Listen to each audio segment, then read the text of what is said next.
Good morning, everyone. Today we continue our discussion on portfolio optimization. So we start the process of creating a portfolio from the set of assets that we generated last time.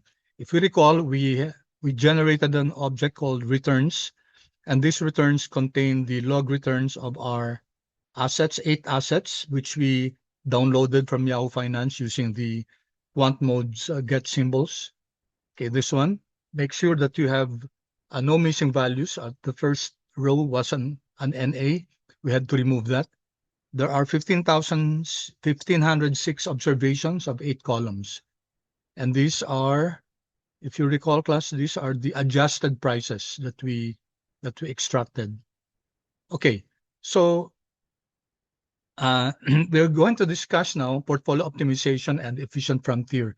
You had a subject before called DSI Lytic, where you learned how to optimize. You did linear programming. Some of you used manual. You used the simplex algorithm approach. Some of you made use of Excel, the solver in Excel. May I have a show of hands, please? What you use in your DSI Lytic class? If you use simplex algorithm or if you use Excel solver, kindly chat in the chat box. What did you use, class? Solver. Okay, good. Solver. Okay, thank you. Solver. Okay. So you have had experience using solver. If I, for example, anyway, I won't open it anymore. So I think most of you use solver in order to solve a linear problem. Okay. Now in this class, we're not going to use solver. We're going to use the optimizer of R in order to solve an optimization problem, which is not a linear problem because this involves the computation of variance, which is a squared value. Okay, and it involves the use of the variance covariance, which contains squared values. All right. So the by way of review, class, we learned that in modern portfolio theory, we can compute for the expected return of a portfolio by summing up the weights of the individual assets multiplied by its expected returns. So yung returns ng assets, okay, multiplied by the weights, sum it up, that's your expected return of the portfolio. And we also learned that the risk of the portfolio as measured by the variance, portfolio variance, is given by this equation. Okay, if you recall, class, this is your W transpose multiplied by your variance covariance times your W transpose. A very powerful matrix formulation for the portfolio variance. Okay, so when we talk about optimization, we define the number one, okay, we define the decision variables. This is just a review of what you learned in your DSI Lytic decision variables. Number one. Number two, you identify the objective function. And number three, you identify the constraints. Okay. So normally this is the process of going through an optimization process. Now, in our case, since we're optimizing a portfolio, okay, what do you think are our decision variables? If you recall in your DSI Lytic in that subject, you were supposed to compute for the decision variables depending on your problem, depending on the problem that you're solving. In our case, what will be our decision variables? Could you kindly chat in the chat box, class?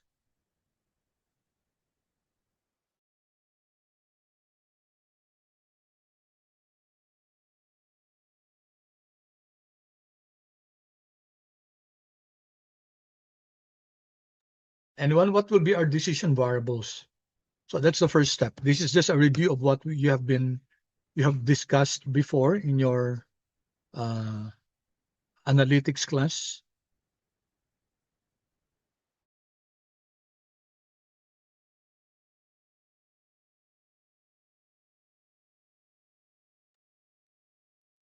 Anyone, class?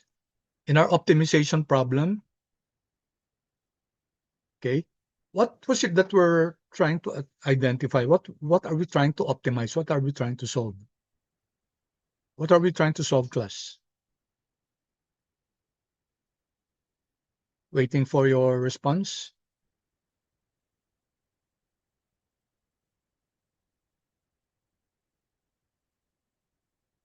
Anyone?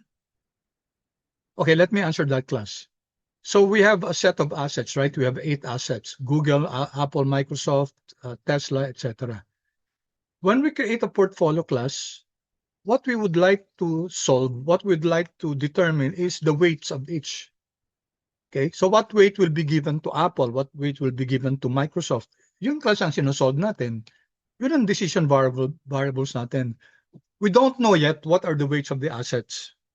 Okay, we can decide on it to become equally weighted, but will creating a portfolio that's equally weighted give us the best return? Will it give us the lowest risk? Okay, so that's what we want to determine. What are the decision variables? That's why it's W sub I. Okay, where I ranging I is equal to 1 up to 8. 1 up to 8, class, because we have 8 assets. So we'd like to determine what's W1, W2 up to W8 because we have 8 assets. Okay, so that's our decision variables, class, in this case. Very specific to our case, class. In your DSI Lytic, you were trying to solve other problems, maybe perhaps a manufacturing problem.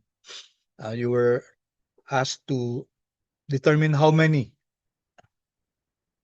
units of a particular product are you going to uh, manufacture or produce, given their contribution margins, given their limitations, okay, given the constraints. All right, and the second thing, class, is we have to define the objective function.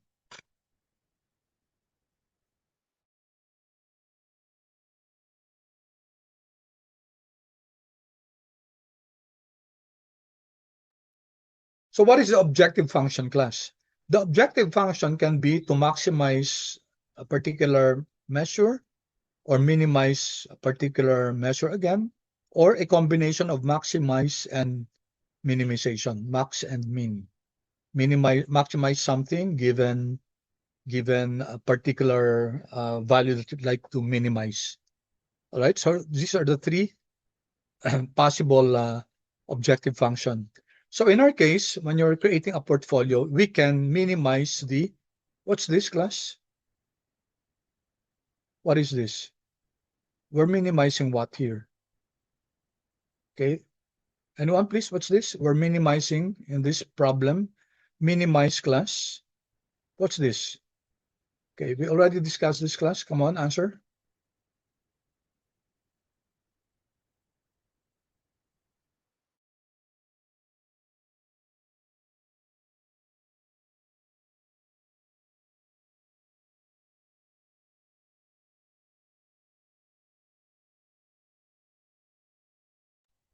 All right, correct. Thank you, Josiah. Yeah, minimize risk, class.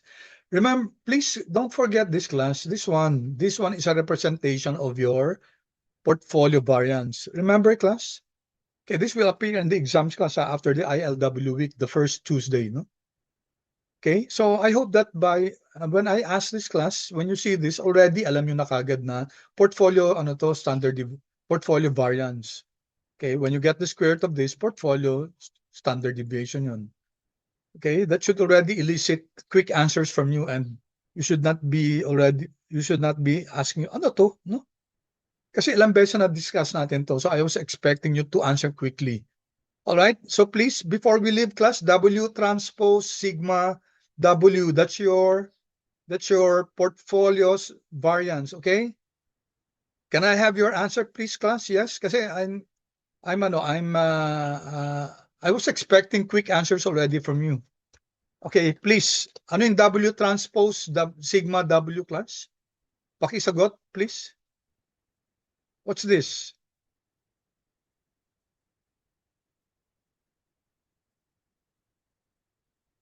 Ang tagal na naman sumagot. Ano to, class? Alright, thank you. Portfolio variance. Yes, portfolio variance siya, class. Sigma squared P. Okay? So I hope, class, that after this moment, class, pag nakita nyo na yan, automatic na kagad, alam nyo na. Huwag nyo na pahintayin, class, yung bukas o yung exam nyo. Kasi lalabas sa exam nyo. Okay? Dapat, alam nyo na kagad yung class pag nakita nyo pa lang. Alright. So this is what we're trying to minimize. So this is a minimization problem because this is your portfolio variance. You don't maximize the portfolio variance, class. You minimize it. Okay? And then, so we have defined the decision variables. That's your decision variables are your y sub i's. As many assets you have, that will be the number of your decision variables. If you have 20 assets in your portfolio, and then you should have 20 decision variables, y sub I, where I ranges from 1 up to 20. And this one, class, is your objective function, and you're minimizing it. Minimize. Okay, minimize your standard, your variance. All right. Then, okay, subject to certain constraints, class. If you recall in your DSI, the constraints are very important, class. Okay, because it defines the potential solution, class. For this one, class, this is an incomplete constraint. Okay, incomplete constraint yan. Okay, let me show you why. You know? Why did I say that this is an incomplete constraint and that we're just using it just to illustrate an example of a constraint? Remember in your DSI-lytic, when you identify the constraint, you start with the term ST. S dot T. What does that mean? Subject to. This one, class, is subject to summation of your weights should be equal to 1. Okay? So we're saying that if we sum up all the weights, it should be equal to 1. Now, if this is only your constraint, class, we have a problem. Okay, let me illustrate that. Why, class? Why? So let me go to the returns, class. The returns object here. Here is our returns object. Okay, Apple, Google, Microsoft, etc.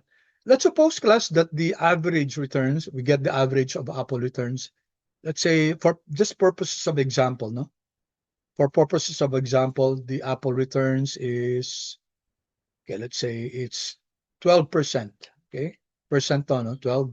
Google, let's say, is let's say 10%. Microsoft is 8. Intel is, let's say, -3, for example only. Amazon is 2. Let's say Netflix is 2.5. Meta is, let's say, 5, 4. And Tesla, let's say, is 15. Okay, 15. All right. So these are your average returns. And let's suppose, class, that your objective is to maximize the returns. Okay, we said that the objective can be to minimize the risk or to maximize the returns. And then our constraint is that summation of the weights should be equal to 1. Okay, so I dare say that if this is only your constraint, then you'll have a problem. Okay, what do you think will R do? If the objective is to maximize returns, and then the decision variables is to assign weights here. So it means that R will come up with the solution of weight 1, weight 2, weight 3, weight 4, etc. What do you think will be the weights of each one of them? What will be the weight for Apple? What will be the weight for Google, etc.? What will be the weight for Tesla? Given that the constraint is the summation of the weights is equal to 1. Any guess, class? What do you think? What will be the individual weights? What will be the answer for the individual weights? Given that the objective is to maximize your returns. Anyone? Just a guess, class.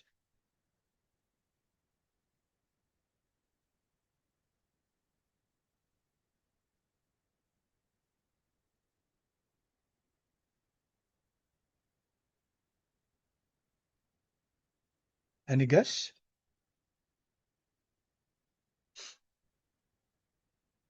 What will be the weights assigned to Apple, Google, until Tesla?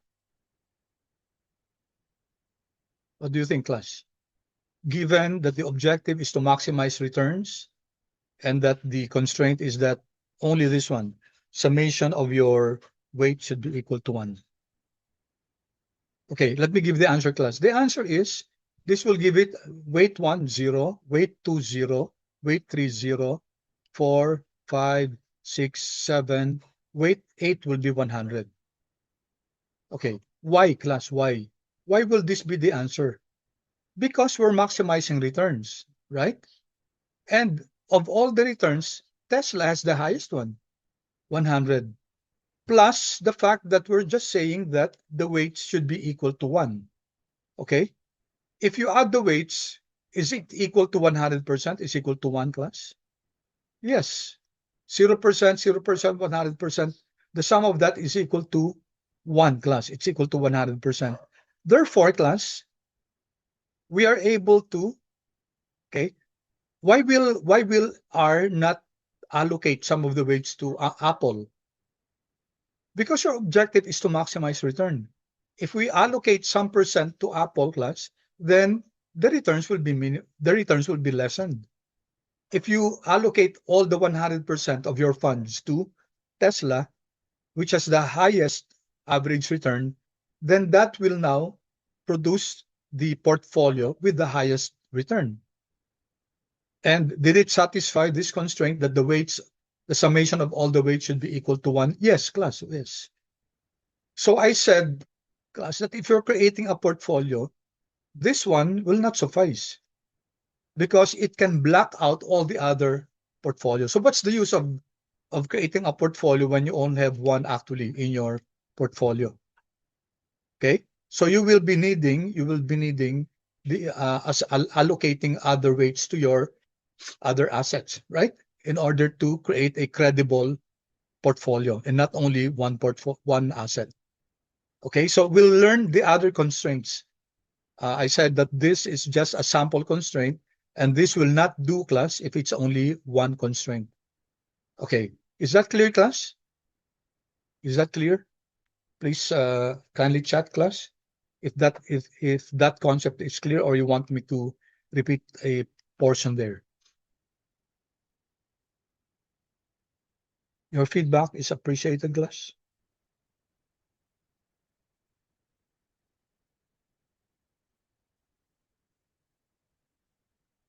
Clear?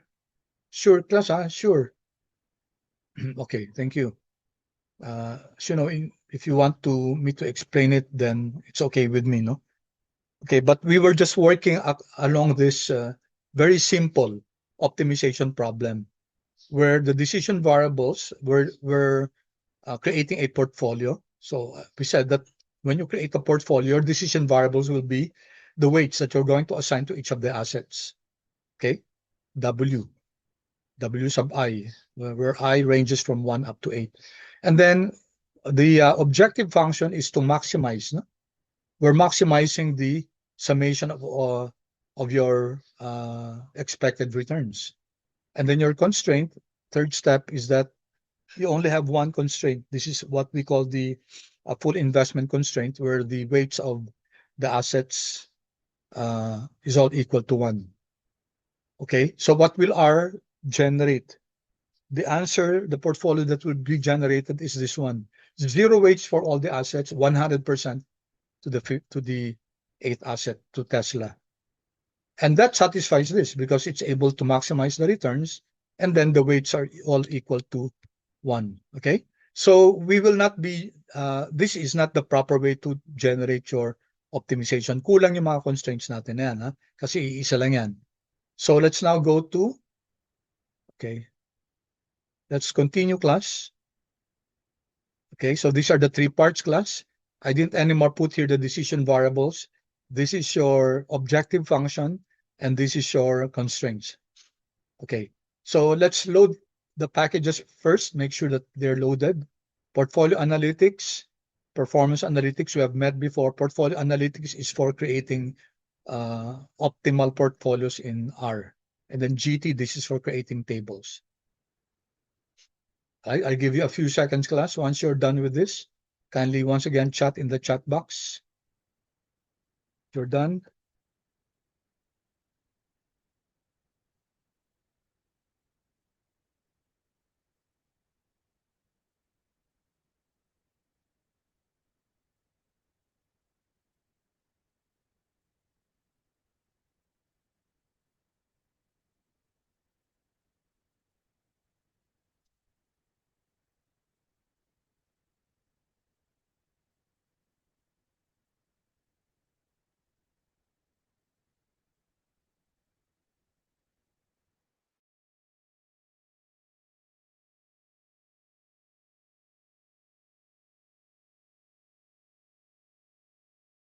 If GT does not load, you have to install it first.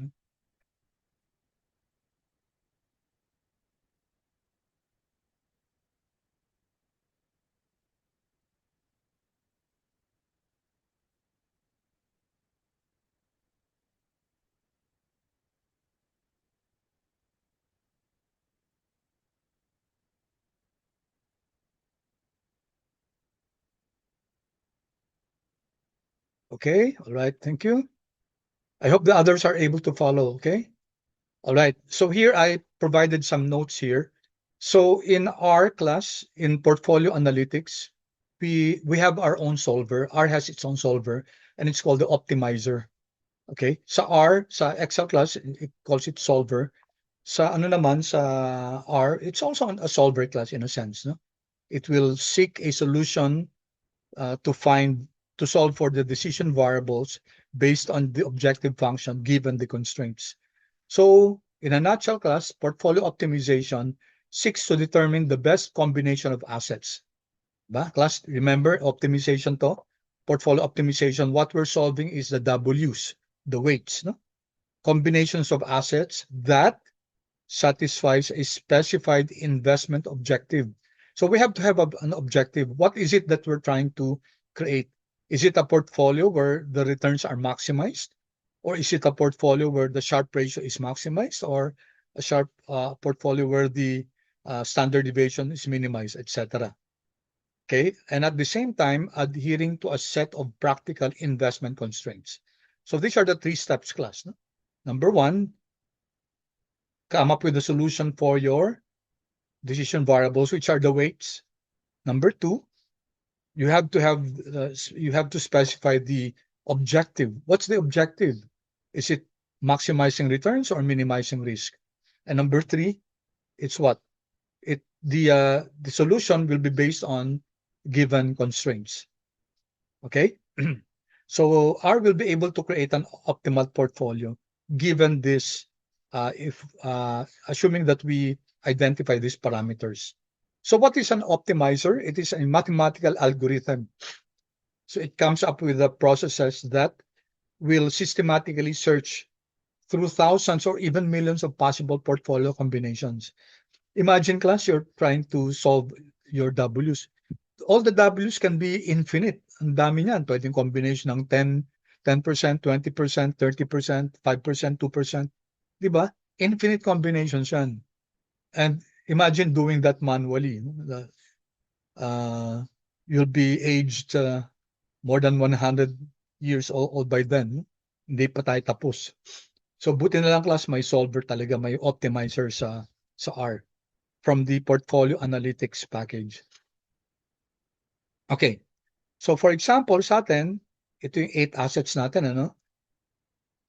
What we need to optimize a portfolio is that each of the assets will have its own portfolio weight. Okay? The number of possible weight combinations is essentially infinite, class. Infinite yan, no?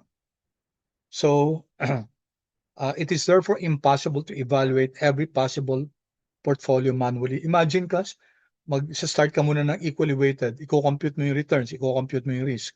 Ang tanong, is it the best returns? So, papalitan mo kunyari, papalitan mo each of them. So, imagine, class, the mathematical algorithm, mathematical process that this will have to undertake. No? Yung ano na class, yung optimizer mabilis. The optimizer automatically searches through the feasible portfolios and identifies the portfolio that best satisfies the what? Specified objective. So kailangan class, ma-specify natin yung objective natin. Kasi iba yung magiging solution kung you're minimizing risk or you're maximizing returns. Magkakaiba yun. Alright? So some examples of objectives class can be to maximize the returns. It can be to minimize the portfolio risk as measured by the standard deviation or the variance. Okay, pareho lang naman yung class kasi ang standard deviation, alam natin square root of the variance lang yun. Or we can do the Sharpe ratio. If you recall class, ano yung formula ng Sharpe ratio? I'll just discuss it class. It's the return of your asset minus your risk-free rate. Okay. And then divided by the standard deviation. Okay. So this is your risk-adjusted standardized returns, no? Kasi dinivide natin ang standard deviation. Sharpe ratio to class. The advantage of using Sharpe ratio is that this Sharpe ratio class can be compared among all assets. Okay? Yung returns kasi class, hindi natin talagang we can only compare the absolute value, no? Kunyari, ang return ng isa 3%, yung isa ang return 5%. Siyempre, we say that based on absolute sense, mas malaki yung 5% na returns. However, we are not considering here, okay, the potential risk. Kasi let's say, ang potential risk nito, 1 lang, no? Ito naman, ang potential risk, let's say 3. Okay? So, if you compute for this class, 3% divided by 1 is 3%. 5% divided by 3, that's 1.667, okay? 1.667%. So we're saying that the Sharpe ratio of this asset is higher than the Sharpe ratio of this asset. So we can compare now. Mas mataas yung adjusted returns nito, class. Risk adjusted for risk-free rate, okay?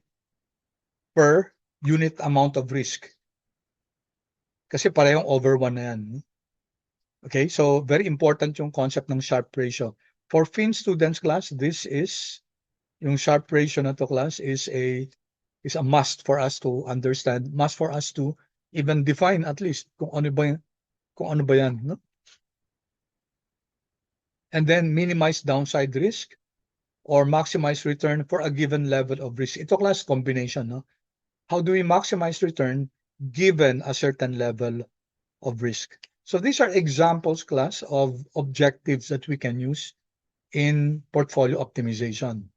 Okay, there are others class, but for us now, we'll just focus on this. So in this module, okay, we're going to use portfolio analytics and the optimizer class. May iba't ibang class yung optimizer sa portfolio analytics. We'll explain that. We will ask R to determine the portfolio that provides the best trade-off between the expected return and portfolio variance. Ito yung class, na? Ito yun. Dun sa objective number 6. Number 5 pala. Combination ng return at saka risk. Alright? So ito, inulit ko lang. Okay?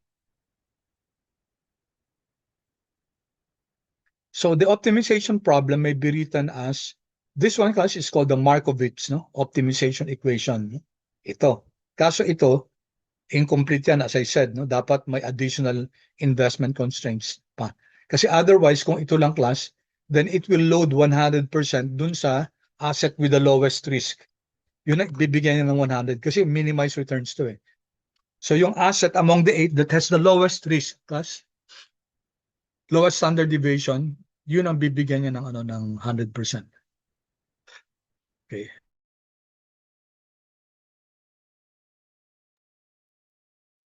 Okay. So notice that the optimizer does not choose securities based on intuition or personal preferences.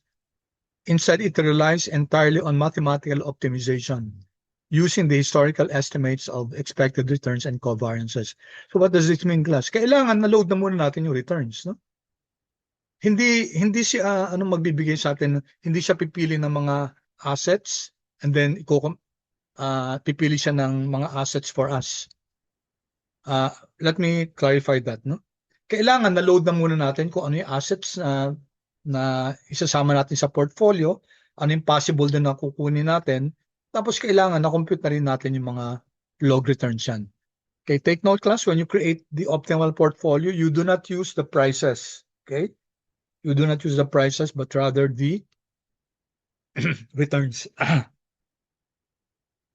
All right. So let's now start, class, with the creation of a portfolio. Okay. Take a look at this. Portfolio specification. What's this, class? We're creating this object, port underscore spec, and then we're using the portfolio.spec function coming from portfolio analytics.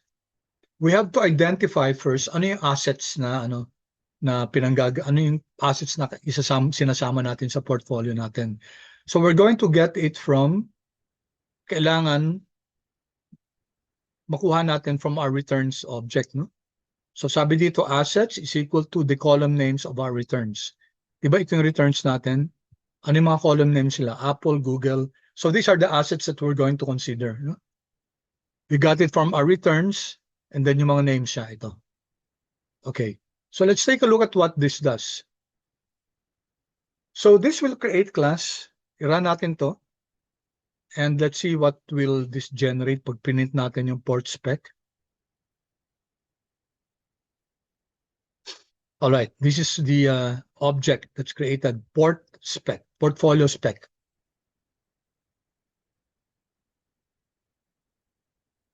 Okay, so you start with the formula.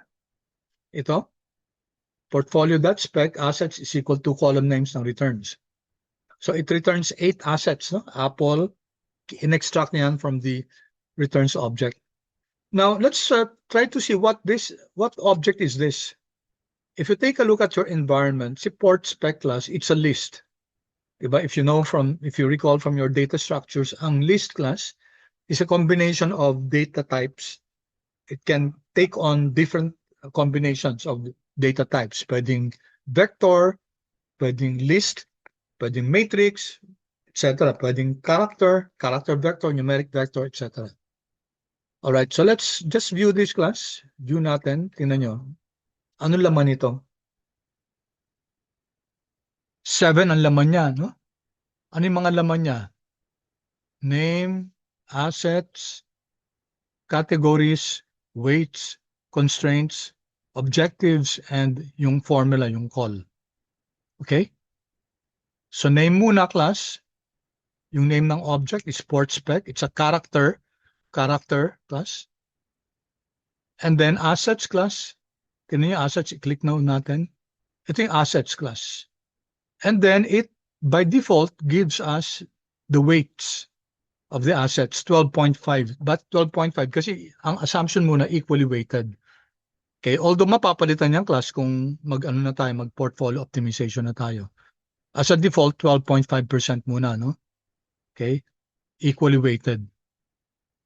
Okay, weight, tapos ano pa, constraints, wala pang laman. So 0, 0, 0 pa yung mga laman na to. Okay, so treat the port spec, class, the object, this list object, itong port spec na to, like a container. So container siya, no? This is our portfolio container. So far, ang laman niya, class, ito. So you have here 8 names here. Okay? And they're given weights of 12.5%. Ano yung constraints natin? Wala pang laman. Okay? So treat this class as an empty container. Okay? We're going to add on here. Magdadagdag tayo ng constraint dito, magdadagdag tayo ng objective dito. So ito, class, yung container natin na ilalagay natin yung parameters on our portfolio. Okay? Kindly chat, please, if that's clear. Clear ba yun sa class? Yung object na create natin coming from portfolio analytics, yung portfolio.spec. Okay, nag-create tayo ng port spec. Feedback please class kung clear yon yung container na yon. So far yung container natin, ang laman, konti pa lang, wala pa siyang mga constraints. Yung mga basic pa lang na laman. Okay, waiting again for your feedback. Okay, good. Thank you. Okay, so thank you so much. No? Let me clear the drawings. Then let's go back now to our file. Okay. So next class is constraints. Remember, I said a while ago, importante yung constraints. Kung ang constraints natin yung summation lang ng mga weights is equal to 100%, then ang magiging solution lang yan, yung dun sa isang asset lang para ma-minimize o maximize class. Okay, so understanding portfolio constraints is very important class. One of the most important concepts in portfolio optimization is using the constraints. The constraints transform yung classical Markovitch optimization model. Okay? Kasi yung classical simple lang eh. Ito ngayong class, with the inroads of modern technology, magagamit na natin class yung portfolio optimization, magagamit na natin into a practical portfolio management tool by incorporating real-world investment policies and regulatory requirements. Kaya gamit na gamit to class in real life. Hindi lang to hindi lang to classroom scenario na ang theoretical lang. No. This is used in practice class, itong portfolio optimization. Ginagamit yan class sa mga mutual funds, sa mga pension funds. Yung mga fund managers yan, nagre-create siya ng portfolio based on certain parameters, certain constraints, which we're going to show in a while. No? Okay, without constraints, the optimizer will consider only either expected returns lang or yung risk lang. No? As a result, ang mangyayari niyan, baka isa lang yung i-recommend niya. Kunyari ito class, no? You have 8 assets. Tapos, ang nangyari, ang recommendation niya, 92% weight ni Apple, 8% Microsoft, yung remaining 6 other assets, 0%. Nag-create ka pa ng portfolio class kung 0 lang naman yung ano mo dito. Ibig sabihin dito class, may kulang sa constraints natin. Kasi are you okay that the other assets are 0%? Okay, kasi pwede tayong may madagdag na constraint na dapat may laman lahat ng assets. Okay, which we will look into that now. No? Okay, although this allocation pwedeng itong allocation na to class na meet niya yung objective.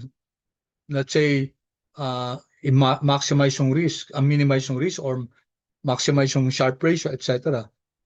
Ang question, acceptable ba to class na may mga zero weights tayo? What if the policy of the mutual fund is that dapat at least 10 assets yung nakalagay dun sa portfolio? Paano yun? 2 lang to. So na-violate na yung policy ng mutual fund. Okay? Rarely acceptable in professional class portfolio management. Kasi ang mangyayari niyan, magkakaroon ka ng concentration risk. Kasi dadalawang assets lang yung loading ng portfolio natin, no? Concentration risk yan. Kung bumagsak related pa naman yan, Apple and Microsoft. Both are tech stocks. So kung bumagsak yung dalawang assets na yan, bagsak yung portfolio natin. Okay? That's what we call concentration risk. And that's not due diligence. That's not prudent on the part of the fund managers. Kailangan na protektahan nila yung yung interest sa mga investors, yung mga nagpa-fund, yung mga nag-i-invest sa mutual fund or pension fund or UITFs, no? Okay, so consequently, portfolio managers impose constraints. Kailangan nila impose yan to ensure that the optimized portfolios remain diversified. Ito hindi diversified eh. Dalawa lang yung nagkaroon, no?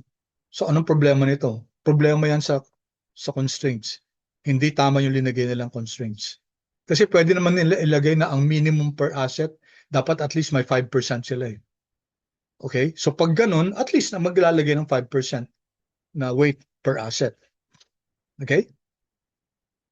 Consequently, portfolio managers impose constraints to ensure that optimized portfolios remain diversified. Hindi lang dadalawang assets. In our case, kung 8 assets ang nasa policy, then dapat malagyan yung 8 yon. No?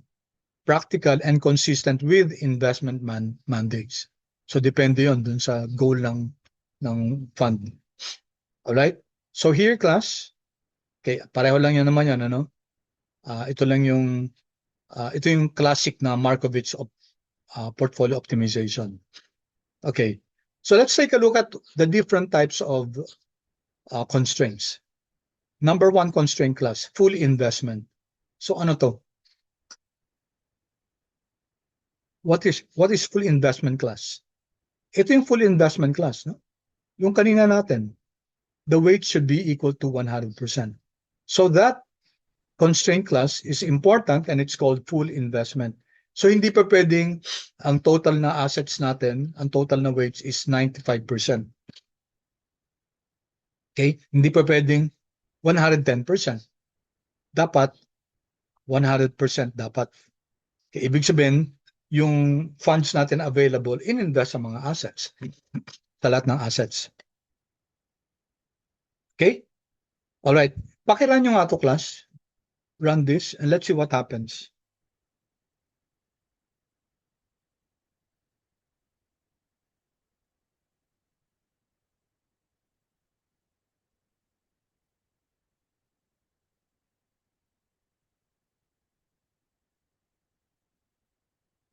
What happens, class?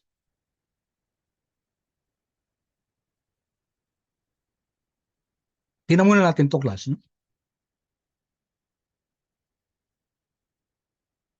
Number one, we are overwriting yung port spec. Di ba kanina ito yung port spec.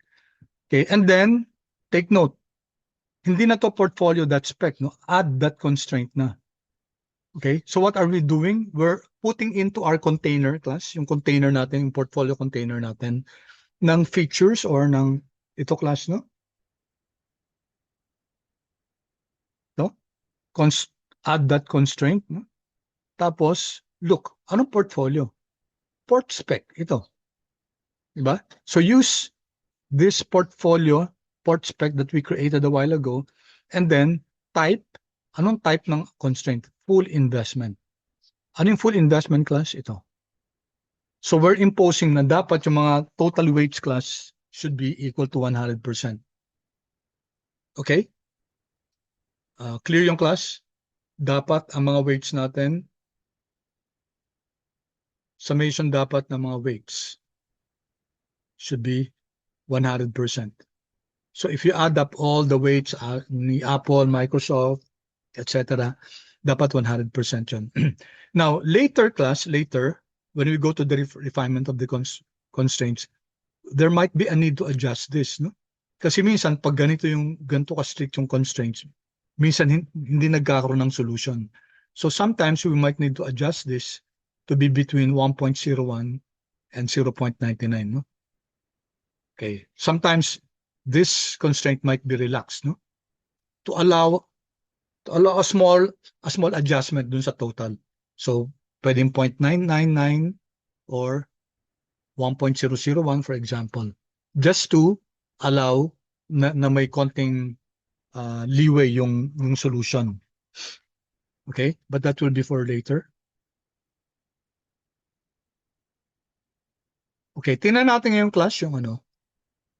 Let's take a look now at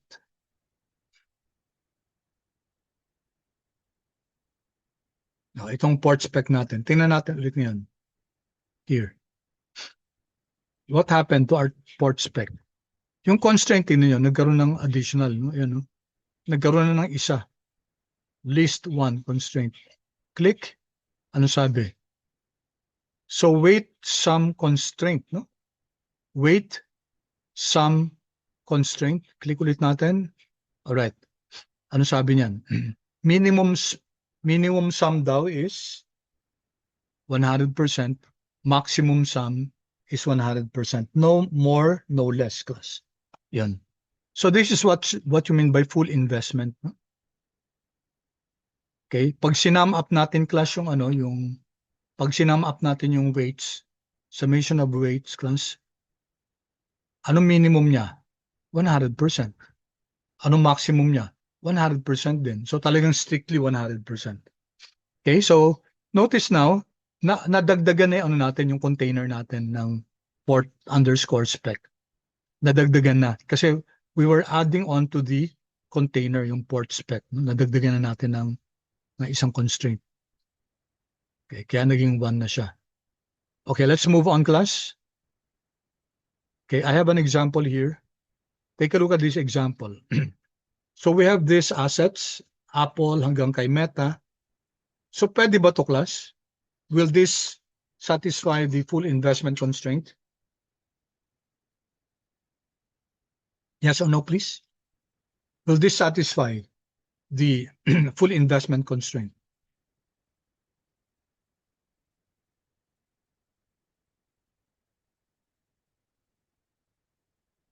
Yes or no?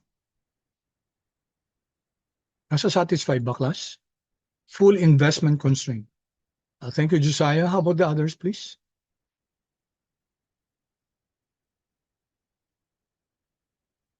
Masasatisfy ba? Josiah, bakit masasatisfy? Can you share your answer to the class? Paki-unmute na lang, please. Sir, because once you add up all the weights, it'll be 100%. And once you add up all the investments, it'll be 1 million, like the actual total. Yeah, okay. Thank you. Thank you, Josiah. You're correct.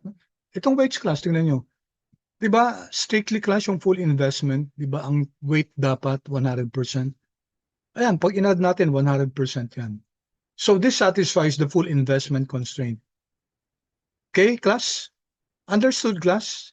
Yung full investment, when you add the weights, class, assigned to each of the assets, dapat 100%.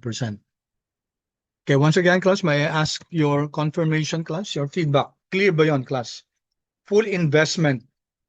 When you add that constraint, full investment, R will make sure that when you add up the weights, it should be 100%.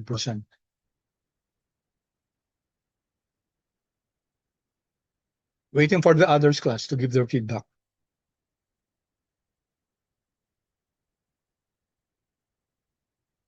Okay, thank you. All right.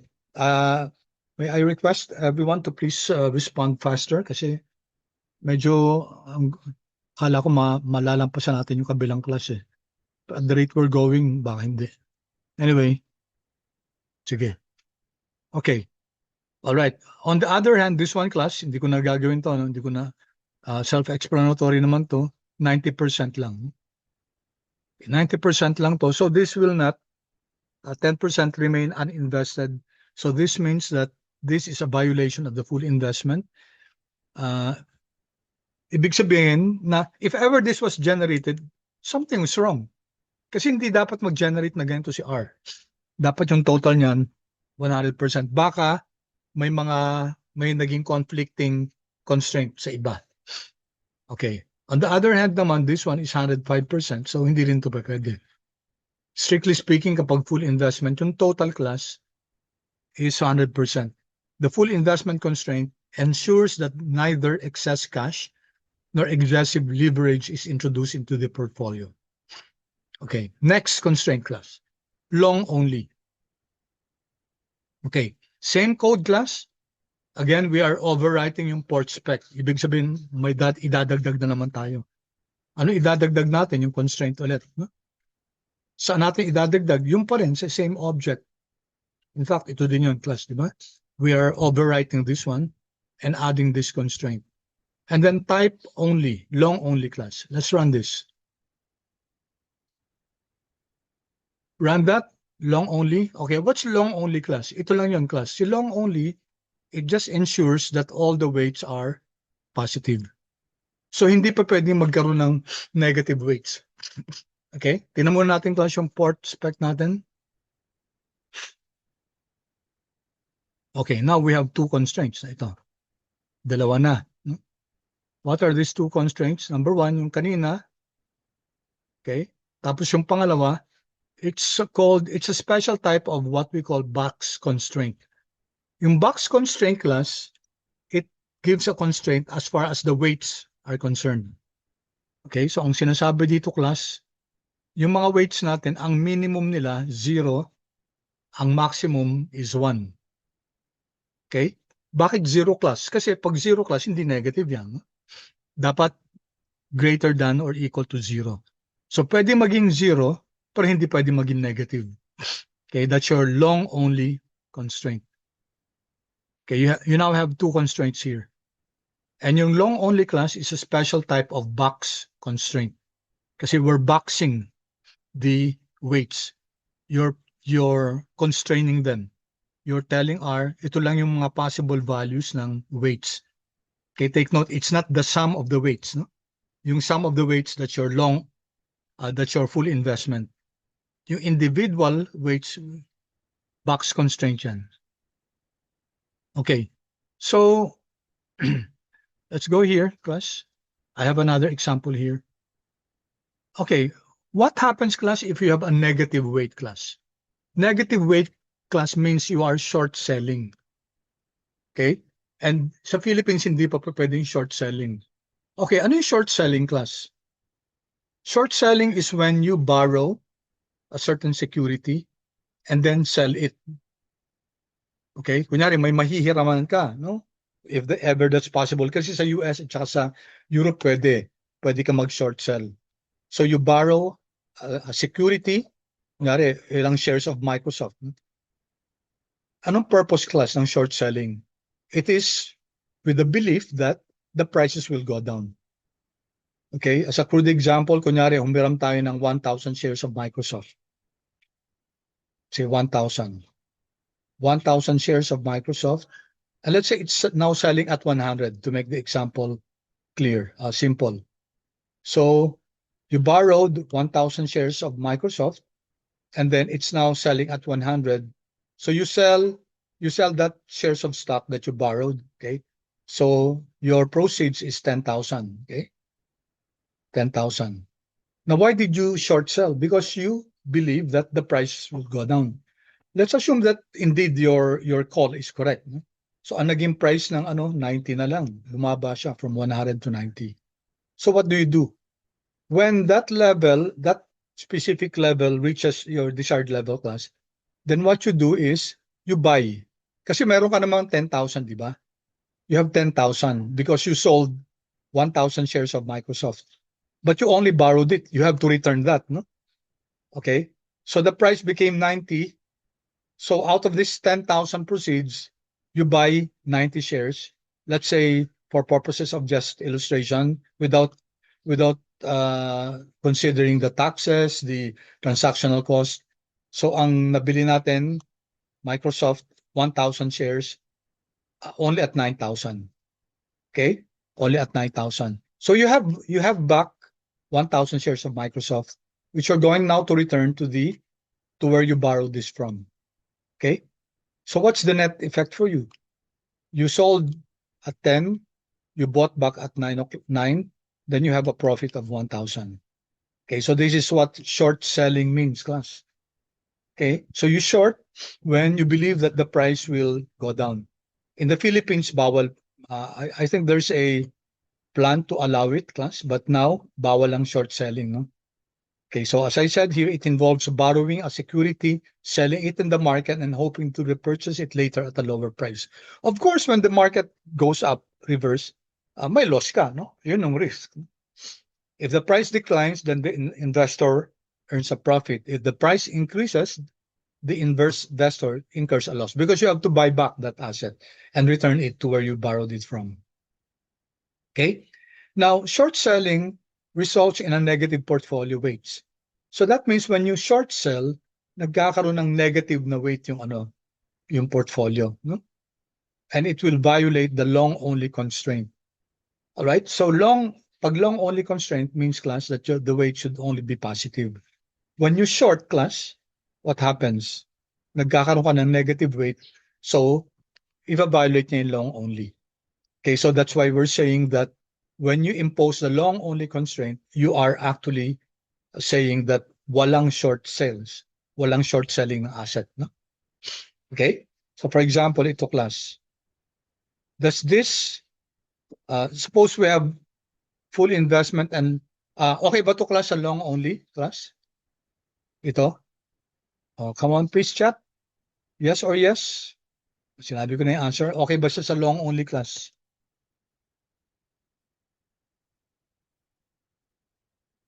Okay, thank you. Pero konti lang yung nagre-respond. Okay, thank you. Yeah, pwede class kasi all positive eh. Pero pwede ba yan sa full investment?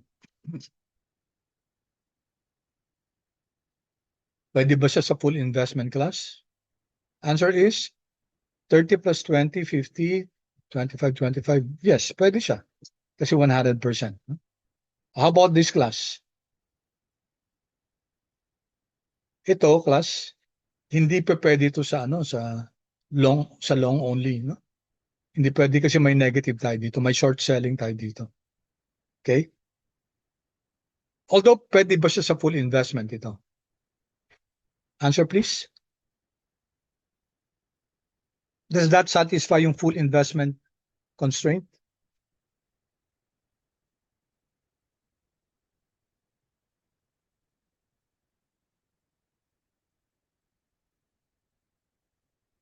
Plus, full investment constraint.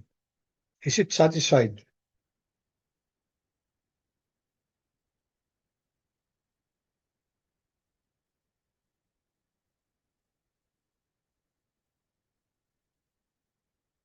Ang tagal.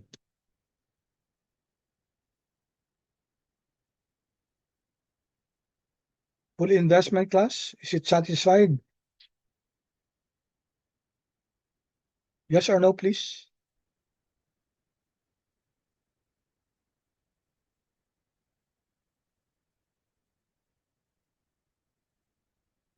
No answer? Full investment class. The answer class is yes.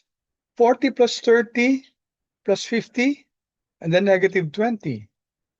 How much is that? That's 100%. Ang full investment lang naman class, ang sinasabi, the sum of the weights should be equal to 100%. Okay? Here, the sum of the weights is equal to 100%. So the full investment constraint is satisfied. However, it violates the box constraint, no? That the weight should be positive, greater than or equal to 0 kasi may negative tayo dito si Tesla. Okay? So pag rina natin to class sa R ito, kunyari nag-assign tayo ng weights, no? Although yun ang pipiliin, no? Or let me say it this way. R will not generate a solution like this if one of the constraint is long only. Okay? Kasi violative yan ng constraint ng long only. Okay? Kindly please chat kung okay tayo so far. Any questions? May I proceed, class? May I proceed?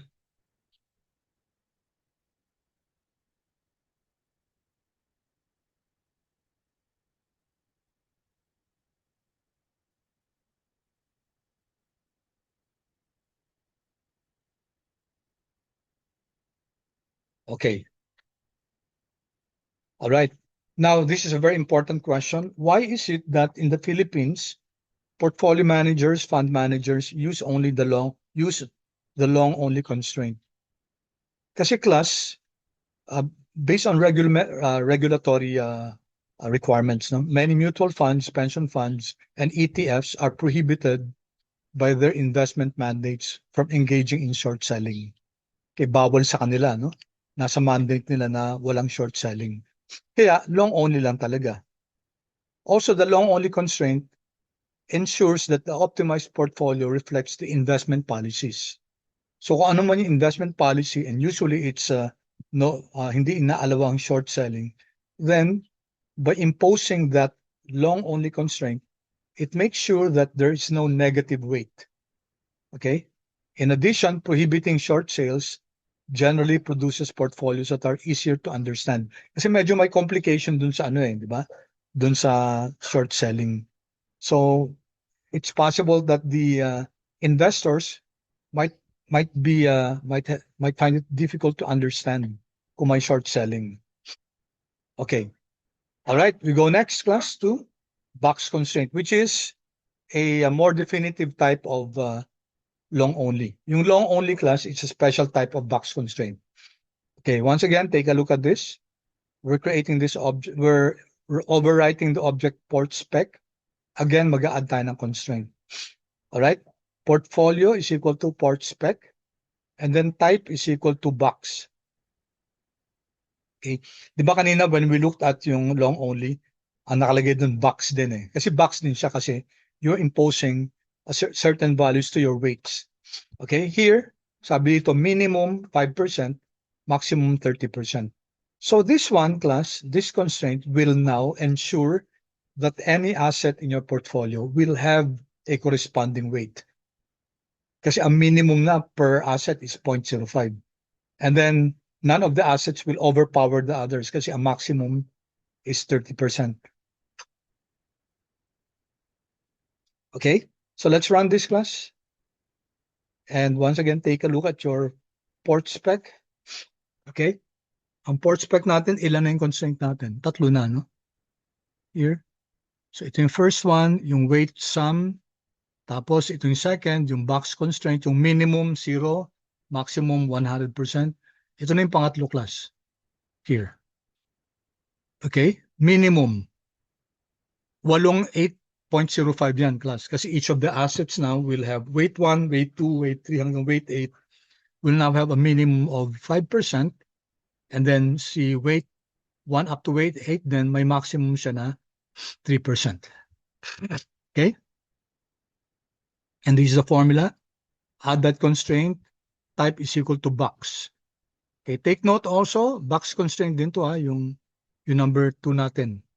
Okay, weight natin is lahat greater than 0, wala negative. Okay. Alright, clear ka so far? Yung mga natin, constraints natin? Okay. Okay, I have to hurry class kasi dapat at least pareho tayo dun sa kabilang section. Alright, ito yung class na mathematically the weight should be between 0.05 and 0.30. Example to. Will this violate the policy? Yes, of course, kasi may 80% to. Okay si Google, okay si Microsoft. Others also will violate the box constraint. Kasi dapat minimum of 5% eh. Okay? Now, why are box constraints important? Okay, kung walang box constraint class, the optimizer may allocate. Yung sinasabi natin kanina, baka excessive yung pag-allocate niya dun sa ibang asset sa portfolio. Okay? So that's why this will prevent excessive concentration. Maiiwasan din concentration risk. Where your portfolio, where the weights of your portfolio is biasedly loaded to a particular asset. So may concentration risk yun. No? If that asset fails, then grabe effect yan sa buong portfolio natin. It will also encourage diversification. Okay? And then it will reduce estimation risk and produce more realistic portfolios. Okay, practical example, many mutual funds and pension funds impose rules. No? For example, makikita mo sa portfolio nila, sa ano nila, ang tawag ito, sa prospectus, no? Itong mutual funds na to, walang single security may exceed 10% of the portfolio. Yan, makikita niyan, ganyang ano, ibig sabihin nun, they're creating a portfolio where no asset will exceed 10% of the total value of the portfolio. Tapos pwede rin based on the net asset value, no? Hindi pa pwedeng 5% of the fund's net asset value. So, of course, ipapakita dapat yung computation ng net asset value. So, fund managers make use of this, no? Itong box constraint na to. Okay, next class. You have another constraint, group constraints, no? Alright? So, ano tong group constraints na to? Tingnan nyo to class, no? Add constraint ulit dun sa same object, and then type is equal to group. Ito class, what's done is that you classify your assets into particular groups, no? For example, ito. Yung groups natin, maglilist tayo ng tech 1 to 4. What does that mean? Yung returns natin class, di ba yung names ng ano natin, ng port spec natin, Apple, Google, Microsoft, sinundan to, no? 1 to 4, we are classifying it as tech stocks. 5 to 8, we are classifying it as growth stocks. Ito yan. Okay? Tech is equal to 1 to 4. Asset number 1 up to 4.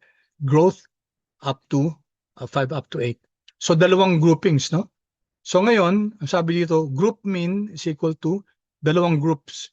Yung isang group, 30% minimum, pareho lang sila. Of course, example lang to, no? You can change this. Ang ibig sabihin nun, yung lahat ng nasa tech stocks, ano sila? Ito, Apple, Google, Microsoft, Intel.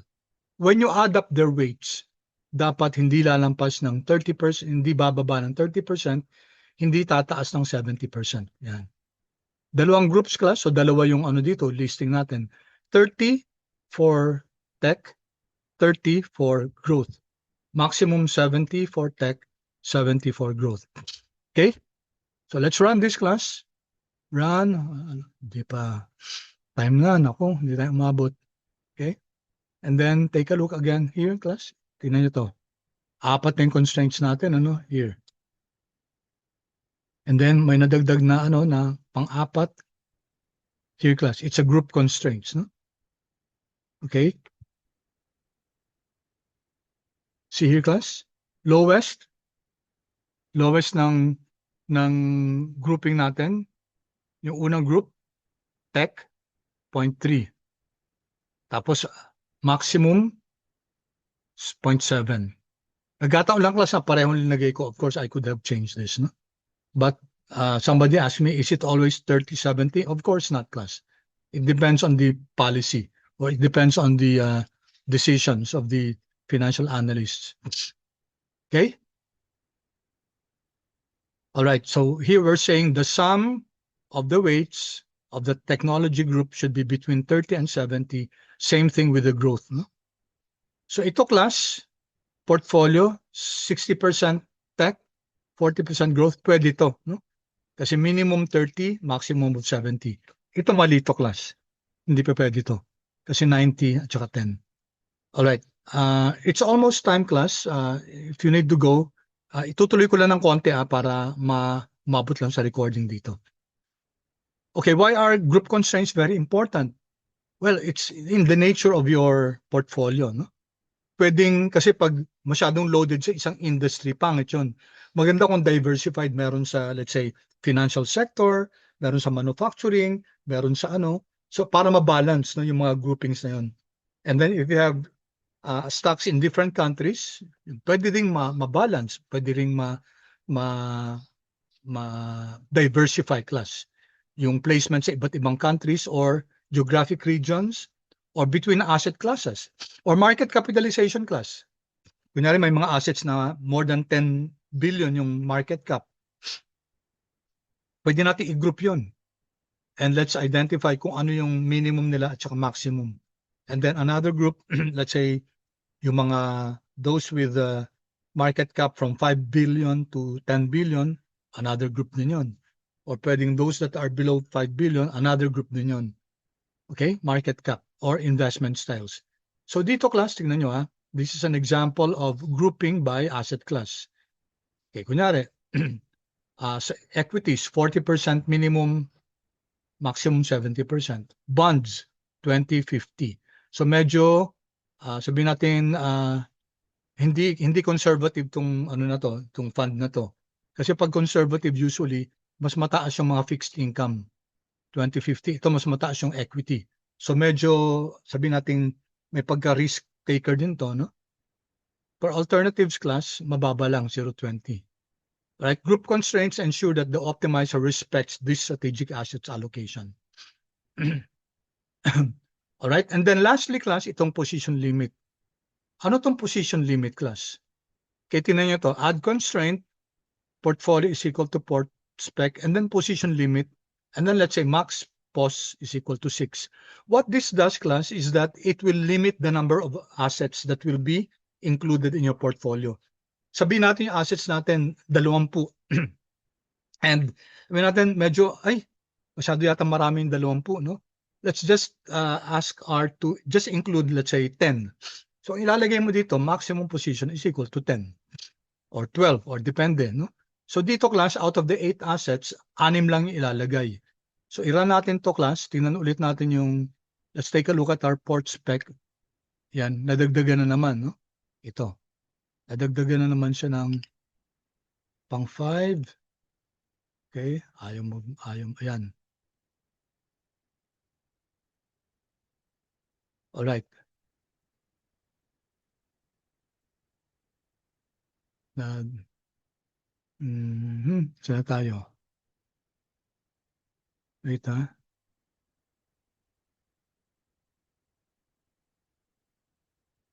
Okay. Bakit naulit? Naulit, ha? Ilang beses ko kasi clinic class, no? Ito lang. Yung number 5 class, ito, no? Here. Maximum position class, 6. Ibig sabihin ng class, of the 8 assets, 6 lang yung isasama. Okay? That's the meaning of this one class, no? Oops, ba't napunta yung si Anscombe dito? Okay. I don't know if this is your class. Pakitanggal to, ha? Kasi dapat nasa ibang class to, no? Si Anscombe. Okay. It's another class. Alright. So if you take a look at this class, ano ibig sabihin nito? Magre-create siya ng indicator, no? Lahat ng mga binigyan ng weights greater than 0, okay, it will be given a number 1. Pag walang weights class, bigyan siya ng number 0. So when you add class, when you add all the indicators, di ba? So lahat ng mga may weights, bigyan siya ng number na indicator na 1. Lahat ng mga walang weights, hindi binigyan, bigyan siya ng number na 0. If you add all of them class, dapat yung indicator, dapat less than or equal to 6. Bakit? Kasi ang sabi natin, maximum position dapat 6 lang. Okay? If you put maximum position is equal to 8, then lahat bibigyan. Kasi 8 lang naman yung assets natin. Okay? Alright. So, for example, class, ito, the indicator function counts the number of assets. Okay, ito. Okay ito, class, kasi of the 8 assets natin, 6 were given weights. Only 6 securities were given weights. Okay, if you take a look at the other class, at the other constraints, no, yung kunyari, yung sa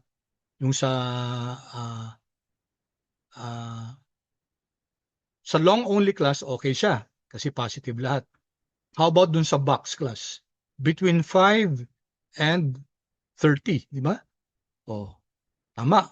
Between 5 and 30. Tapos, ang titingnan na lang natin dito yung group. Yung group. Ito yung ang group class is, ito ba? Anyway, i-check nyo class kung yung group, ha? Kung group, hindi na-violate, no? Okay? 35, 55, at saka 70. So, okay to, no? Ito naman, 30, yung group B. Pwede, kasi between 30 and 70. So, lahat ng class? Lahat ng constraints met. So, why are position limits important, class? Kasi, it's of course easier to manage, let's say, 20 assets or 10 assets as compared to 100 assets. Professional portfolio managers prefer to invest in a limited number, carefully selected securities because fewer securities are easier to monitor. Of course, transaction costs are lower. Okay. Research resources can be concentrated on a fewer investment opportunities and easier to manage class yung portfolios. Okay. And then I provided you here, class, pakibasa na lang tong interaction among constraints and the practical importance of constraints. Review lang yan ng natin sa taas. Alright, so next meeting, class, we'll have a class and then we will go to portfolio optimization. Objectives na tayo. Okay, ito na tinan yung class. Add objective na. Hindi na add constraints. Add objective na. And the objectives can be many, class. And usually it's maximize yung return and minimize yung risk. Alright? Okay, so with that, class, let me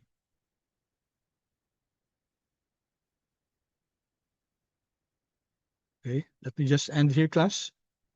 So with that, diba? Just to summarize, class, we looked at the different constraints, diba? Yung full investment, long only, yung box natin, tapos yung group natin, group constraints natin, And then we have our indicator, yung maximum position natin. No? So we looked at several types of constraints and they all can be met, class. Yung example natin, yung last natin yung indicator natin, di ba? Tapos ito, if you check this class, only 6 of the 8 assets were chosen.